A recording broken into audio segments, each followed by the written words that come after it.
Welcome to a new video.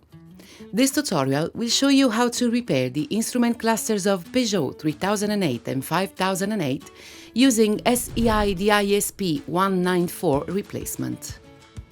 For this repair, you will need the following tools. Position the dashboard as shown and undo the rear screws with the Torx screwdriver. With the head of the spudger, leverage on the plastic clips and remove the front cover. Now, undo the screws which secure the display.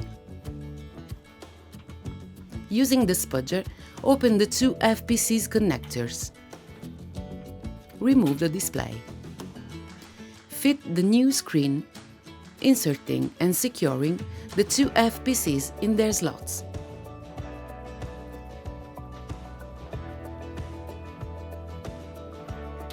Lay the LCD and tighten the screws. Peel off the protective film. Fit the front cover.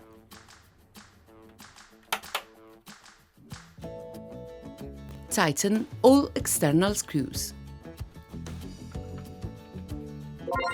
Switch on the dashboard. Perfetto! Problem solved! Thank you for choosing Minitools.